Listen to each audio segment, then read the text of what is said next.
While most of America has been sleeping, there has been a move underfoot to digitize currency. True, most of us already operate in the world of digital currency. You use your credit card or Venmo or even checks to pay for things. But for now, you still retain the ability to carry out private transactions with cash. You also still have the knowledge that your transactions are kept private by your financial institutions. Remember when Congress was proposing that any transaction you made over $600 be reported to the government? Lots of folks got upset about that, and rightfully so.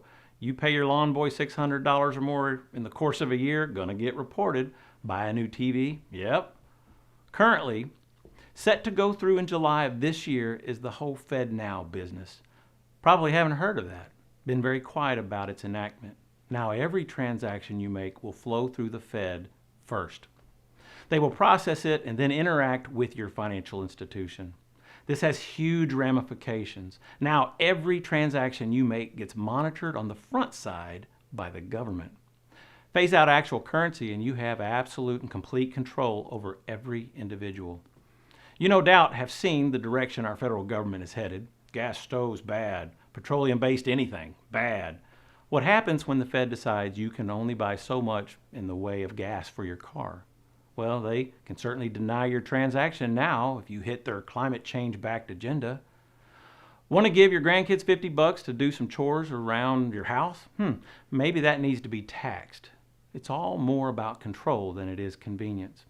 My opponent is the chairman of Commerce. He has done nothing to protect your freedom in the way of keeping the government out of what you buy and how you choose to spend your hard-earned money.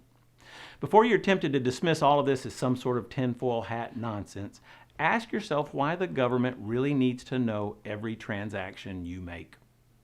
The only real answer is to control and tax. And taxing is just another form of control. Look at what's going on in China, their social credit system and how they can control what you can buy and where you can go. We don't need the government having the ability to strip those very freedoms from you and I.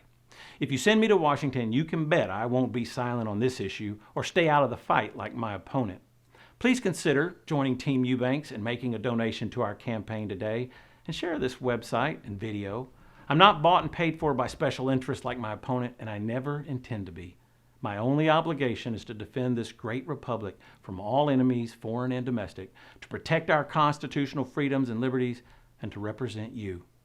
Let's take America back together. God bless.